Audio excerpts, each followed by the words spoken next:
भारतीय वास्तुकला धारावाहिक की इस कड़ी में हम भारत में पत्थरों से निर्मित विभिन्न संरचनाओं की विस्तार से बात करेंगे।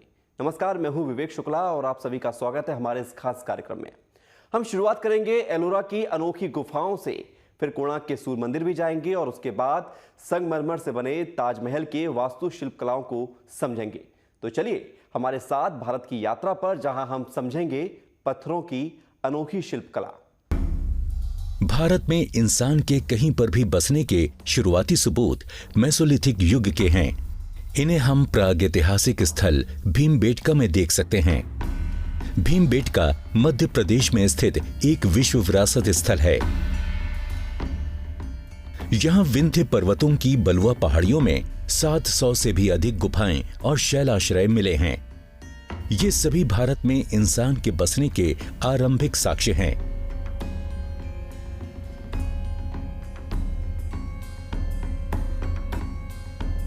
यहां पर प्रागैतिहासिक शैलचित्र भी मिले हैं, जिनमें मानव और जानवरों के चित्रों सहित शिकार करते हुए चित्र मुख्य तौर पर मिले हैं। भीमबेटका में चट्टानों की सतह पर प्यालेनुमा छोटे निशान पाए गए हैं। इन निशानों को विश्व में सबसे प्राचीन माना जाता है। पुरातत्वविदों ने यहां प्रागैतिहासिक संस्कृतियों की विभिन्न कलाकृतियों को खोजा है। इन कलाकृतियों में कुल्हाड़ी से लेकर छुरा तक शामिल है। भीमबेटका की चट्टानी गुफाएं इसीलिए महत्वपूर्ण हैं क्योंकि उनसे हमें कई बातों का पता चलता है। इनसे हमें पता चला कि किस प्रकार मानव ने प्राकृतिक रूप से आश्रय स्थलों का उपयोग किया होगा। उपकरणों और तकनीक के विकास से पत्थरों, शैलों और बाद में ईंटों के उपयोग से मानव ने उन्नत भवनों का निर्माण करना सीखा होगा।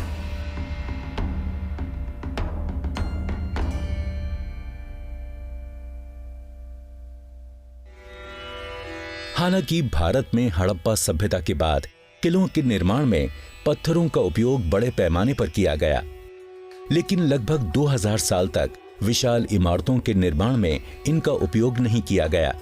हमें इस बात के कोई साक्ष्य नहीं मिले हैं। फिर भारत में कई स्थानों पर चट्टानों को काटकर अनोखी संरचनाएं बनाई गईं। इन खूबसूरत स्मारकों का अध्ययन करने पर हम हैरान रह जाते हैं कि उस समय भारतीयों ने अभियांत्रिकी, डिजाइन और योजना कौशल से किस तरह पहाड़ों को काटकर और चट्टानों को तराशकर विशाल मंदिर परिसरों का निर्माण किया होगा।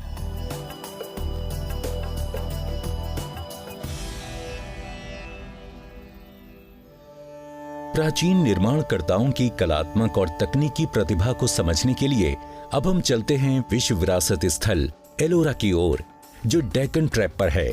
ये महाराष्ट्र के औरंगाबाद शहर से 29 किलोमीटर की दूरी पर स्थित है। एलोरा गुफाओं को भारतीय चट्टानों को तराशने की स्थापत्य कला का प्रतीक माना जाता है। इनका निर्माण 5वीं से 13वीं सदी के बीच किया गया था।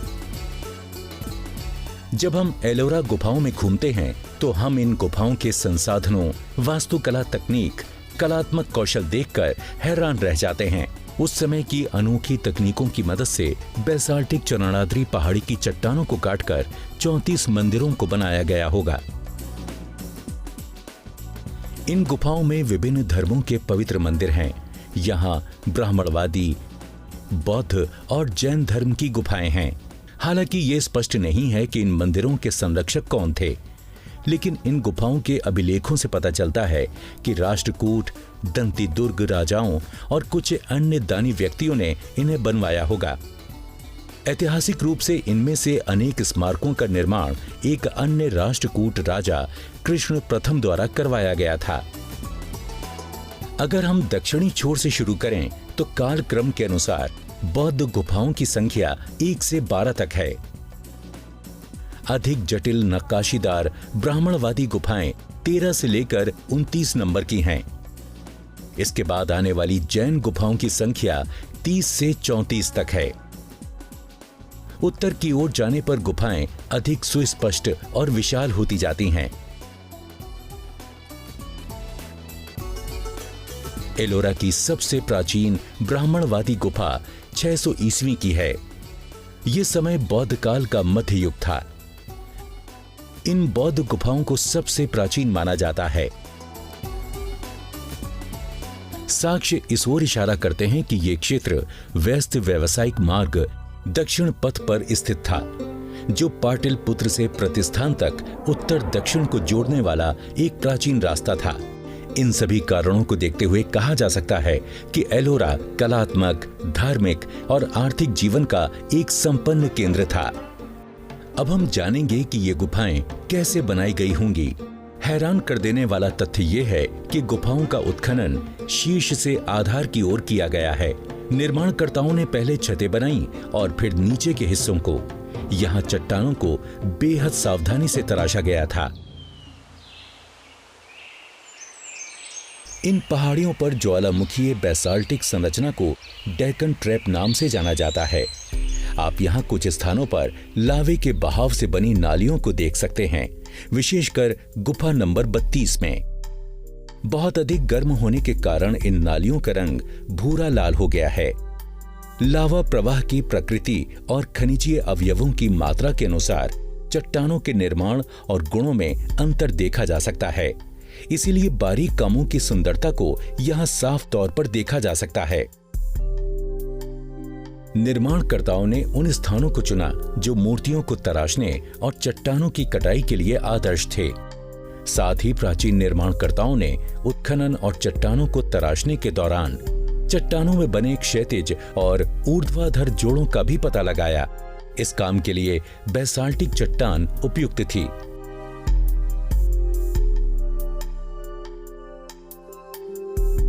क्योंकि ये चट्टानें प्रारंभिक उत्खनन के दौरान नर्म होती हैं और पर्यावरण का इन पर आसानी से प्रभाव भी नहीं होता है। वास्तव में उस समय बनाए गए उपकरण और विकसित तकनीकें आज भी उपयोगी हैं। इन तकनीकों का उपयोग आज भी अजंता की गुफाओं के संरक्षण में हो रहा है।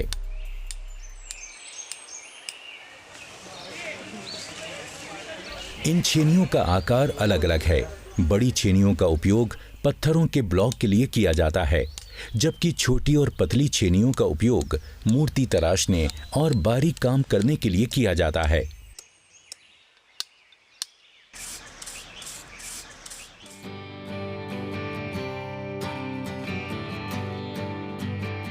इस पहाड़ी से कई जलधाराएं निकलती हैं, जिनमें एला गंगा प्रमुख है, जो शिव नदी में मिलती है।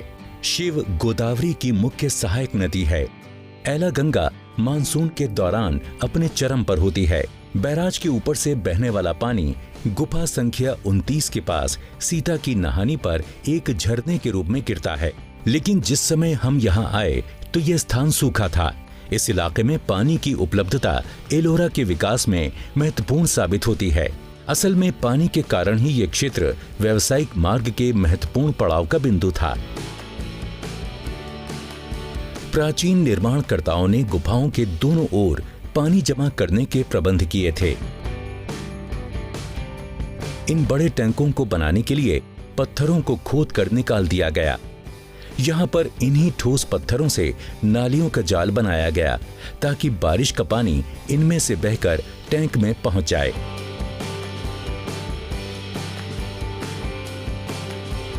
ये बारिश के पानी का जल संरक्षण करने जैसा ही था, जो आज के समय में बेहद जरूरी हो गया है। यहाँ बनी आश्चर्यजनक संरचनाओं में से एक है कैलाशनाथ मंदिर। इसे 8वीं सदी में बनाया गया था।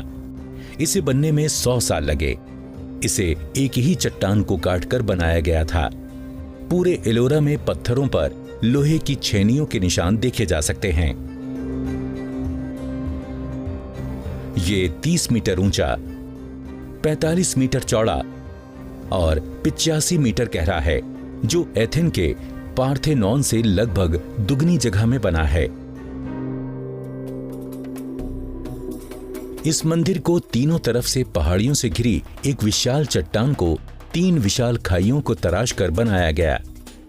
मंदिर की बाहरी दीवार काफी चौड़ी है और इसमें लंबवत अनेक कक्ष बने हैं, जिन पर नृत्य करते शिव और गरुड़ पर सवार विष्णु की मूर्तियां बनी हैं। कैलाश मंदिर की स्थापत्य कला की जटिलता को समझने के लिए इसकी वास्तुकला को समझना बहुत जरूरी है। इसके साथ ही शिल्पियों द्वारा बारीकी से किया गया काम भी सराहनीय है। दिलचस्प बात यह है कि यहाँ उपयोग होने वाली वास्तुकला की विशेषताओं और निर्माण की तकनीकों को आज भी हम आधुनिक इमारतों में देख सकते हैं। मंदिर के मुख्य प्रांगण में 16 स्तंभों वाला मंडप या हॉल है। एक नंदी मंडप है और एक गोपुर है जिसे मंदिर के शीर्ष पर बनाया गया है। ये सभी एक ही चट्टान से निर्मित पुलों से जुड़े हैं। इस एकल चट्टान में कहीं एक भी जोड़ नहीं है। पुल के दोनों ओर स्थित सीढ़ियां मुख्य मंदिर को मंडप से जोड़ती हैं।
को एक ही गुफा में एक से अधिक परतों वाले चित्र भी मिले हैं।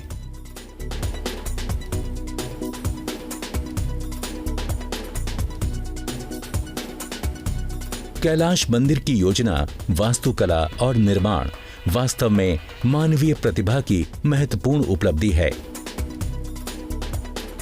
तो चलिए अगले पड़ाव पर जाने से पहले कुछ देर हम छेनी की इस अनोखी संरचना का आनंद उठाते हैं।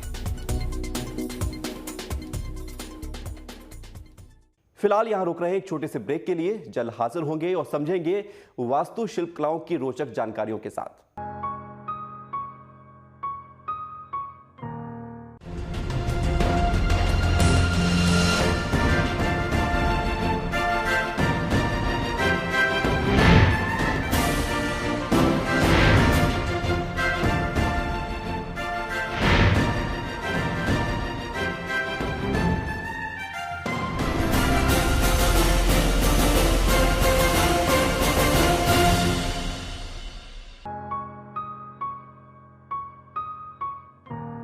ब्रेक के बाद आप सभी का स्वागत है। चलिए शुरुआत करते हैं वास्तु शिल्पकलाओं का ये सफर। अब हम ओडिशा के सूर्य मंदिर की ओर चलते हैं।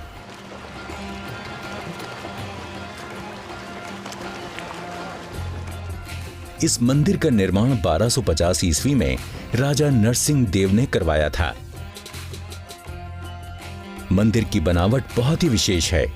पूरे मंदिर को सूर्य भगवान के रथ के रूप में निर्मित किया गया है, जिसमें 24 पहिए हैं। प्रत्येक पहिए का व्यास 10 फीट है। इन पहियों की तीलियों पर विस्तृत नक्काशी की गई है। प्रत्येक पहिया एक पखवाड़े का प्रतीक है। मंदिर को 7 घोड़े खींच रहे हैं। 2 पहरेदार शेर हाथियों पर हमला करते हुए द्वार पर स्थित हैं। आरंभ में इस मंदिर को 3 हिस्सों में बनाया गया था। विशाल सर्पिलाकार दोहरे शीर्ष वाला गर्भगृह, पिरामिड जैसी छत वाला जगमोहन और एक नाट्य मंडप इसके 3 मुख्य हिस्से हैं। आज इस मंदिर के शिखर लुप्त हो चुके हैं। त्रुटि रहित अनुपात और प्रभावशाली आयामों के साथ जगमोहन और नाट्य मंडल अभी भी बचे हुए हैं। ये उस समय के वैज्ञानिक और वास्तुकला के विकास का प्रमाण है। ये मंदिर काल चक्र का प्रतीक है, जो सूर्य देवता के प्रतीक से हमें जोड़ता है। 7 घोड़े जो सूर्य मंदिर को सुबह की ओर पूर्वी दिशा से खींचते हैं। ये सप्ताह के 7 दिनों के प्रतीक हैं। रथ के 12 पहिए साल के 12 महीनों को दर्शाते हैं। दूसरी दिलचस्प बात यह है कि ये साधारण पहिए नहीं, बल्कि सूर्य घड़ी भी हैं। कोई भी केवल पहियों की छाया को देखकर सही समय का अंदाजा लगा सकता है। चलिए देखते हैं ऐसा कैसे होता है।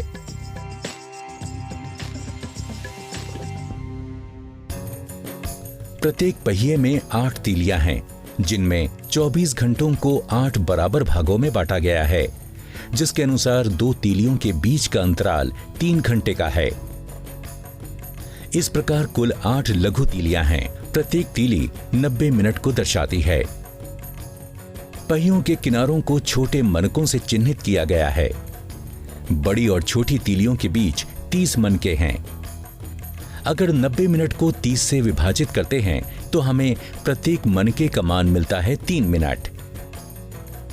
ये मनके काफी बड़े हैं, जिससे मनके के मध्य में या फिर मनके के किनारों पर पड़ने वाली छाया को देखा जा सकता है। इससे हम आगे भी समय को सटीकता से माप सकते हैं। आइए अब इस तकनीक को विस्तार से समझते हैं। क्या होता होगा जब सूर्य दीवार के इस तरफ नहीं चमकता है, तो इससे हमें दोपहर में समय कैसे पता चलेगा? इसके लिए हम दूसरी ओर चलते हैं, जहां दूसरी सूर्य घड़ी है।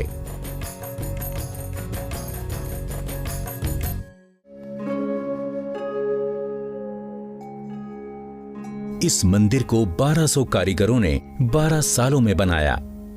साक्ष्यों से पता चलता है कि 3 विभिन्न प्रकार के पत्थरों का उपयोग इस मंदिर के निर्माण में हुआ है। कॉन्डलाइट एक तरह की रूपांतरित चट्टानें हैं, जिन्हें मंदिर के बड़े भाग में उपयोग किया गया था। क्लोराइट, इसका उपयोग दरवाजों और कुछ मूर्तियों में किया गया था, और लेटराइट का उपयोग मंदिर के अंदरूनी हिस्सों, नींव, सीढ़ियों और मंच के केंद्र में किया गया था। पत्थरों को सुचारू रूप से एक दूसरे के ऊपर क्षैतिज रखा गया है और इन्हें आपस में लोहे की क्रैम्स और गिट्टियों से जोड़ा गया है। कारीगरी इतनी बेहतरीन की गई है कि ये जोड़ आसानी से दिखाई नहीं देते। जोड़ लगने के बाद ही इन पर डिजाइन उकेरा गया था। इस मंदिर की एक और खासियत है, प्रत्येक 2 पत्थरों के बीच लोहे की एक प्लेट लगाई गई है। मंदिर की ऊंची मंजिलों के निर्माण के लिए लोहे के भारी बीमों का उपयोग किया गया था। मंदिर के ढहने की कई धारणाएं प्रचलित हैं। एक धारणा के अनुसार कोणार्क मंदिर इसलिए गिरा क्योंकि यह पूर्ण नहीं था। इसके अलावा वास्तुकला दोषों को भी इसके लिए जिम्मेदार माना जाता है। लेकिन मंदिर का जितना हिस्सा बचा है वो भारत की बेहतरीन स्थापत्य कला का उदाहरण है।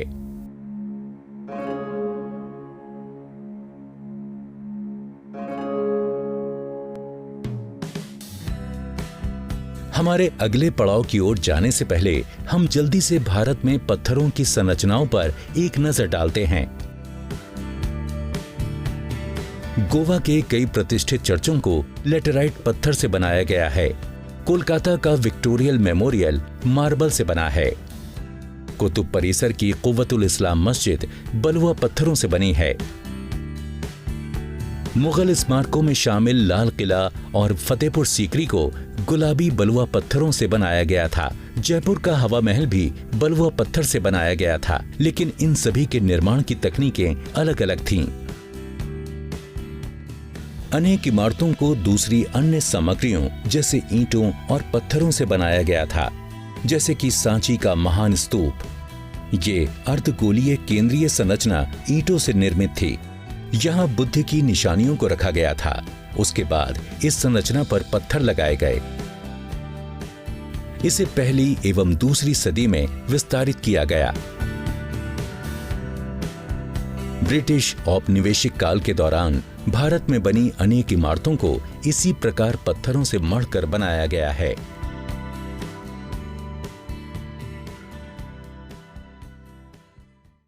भारत में पत्थरों से बने स्मारकों की बात ताजमहल के बिना पूरी नहीं हो सकती।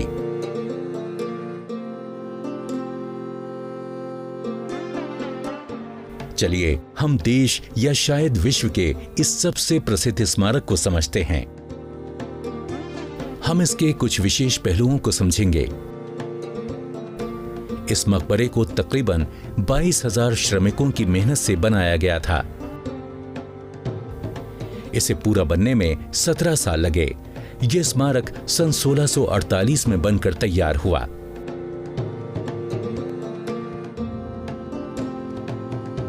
ये बात ध्यान रखने की है कि मुगल काल की अधिकतर इमारतों के निर्माण में बाहरी स्तर पर लाल पत्थरों का उपयोग किया गया। इनका स्थापत्य सैन्य इमारतों और किलों की भांति था, लेकिन सफेद संगमरमर का उपयोग आंतरिक स्थलों जैसे पवित्र व्यक्तियों के मकबरों आदि में किया गया। हालांकि ताजमहल की पूरी संरचना ही सफेद संगमरमर से बनाई गई। ताजमहल परिसर की अन्य इमारतों को लाल बलुआ पत्थरों से बनाया गया था। इसमें आंतरिक निर्माण कार्य में ईंटों का प्रयोग किया गया। इन ईंटों को यहीं स्थानीय स्तर पर तैयार किया गया था। चमक दमक के काम के लिए उपयोगी पत्थरों को राजस्थान की मकराना खदान से लाया गया था। इसके अलावा आकर्षक सौंदर्य के लिए दुनिया भर से पत्थरों को लाया गया था। जैस्पर को पंजाब से लाया गया। जेड और स्फटिक या क्रिस्टल को चीन से मंगाया गया था। फिरोजा को तिब्बत से और लेपिस लजूली को अफगानिस्तान से लाया गया था। नीलम पत्थर को श्रीलंका से और इंद्रगोप या कार्नेलिया को अरब से लाया गया था। कुल मिलाकर 28 प्रकार के कीमती पत्थरों से संगमरमर के सौंदर्य में और वृद्धि की गई। विभिन्न प्रकार के लाल बलुआ पत्थरों को धौलपुर की सीकरी की खदानों से लाया गया था। ऐसा माना जाता है कि ताजमहल के निर्माण के लिए तकरीबन 1000 हाथियों को निर्माण सामग्री ढोने के काम में लगाया गया था। ये देखने के लिए कि ताजमहल में जड़ाई का काम कैसे किया गया होगा, अब हम दिल्ली का रुख करते हैं, जहां हमारा अगला पड़ाव है गुरुद्वारा बंगला साहिब, जो दिल्ली में सिखों का एक प्रसिद्ध पूजा स्थल है। ये स्थान जड़ाई कार्य का सुंदर उदाहरण है। हमें ये जानकर आश्चर्य हुआ कि यहाँ नए दरवाजे बना रहे कारीगर वैसा ही जड़ाई का कार्य कर रहे हैं। विचित्र बात यह है कि अभी तक तकनीक में बदलाव नहीं आया है। आज भी सारा काम हाथों से ही किया जा रहा है। लंबी और विस्तृत चलने वाली इस प्रक्रिया के लिए बेहद कलात्मकता, धैर्य और सटीकता की आवश्यकता होती है। इसलिए केवल कुशल और इस काम में महारत हासिल कर चुके कारीगर ही बेहतरीन काम कर पाते हैं। चलिए कुछ मिनट हम उन स्मारकों के महत्व के बारे में सोचें जिन्हें हमने इस एपिसोड में देखा। आमतौर पर कलाकारों, कारीगरों, राजमिस्त्रियों और वास्तुकारों को भुला दिया जाता है। शिल्पकार जिन्होंने अपने कौशल तकनीक संरचनाओं का निर्माण किया हमें आकर्षित और आनंदित करती है, तो उनकी मेहनत को हम नजरअंदाज भी नहीं कर सकते। आपको हमारा एक कार्यक्रम कैसा लगा? आप हमें अपनी राय और सुझाव को feedback@indiascience.in पर बता सकते हैं। तो आज फिलहाल इतना ही। मुझे दीजिए इजाजत। नमस्कार।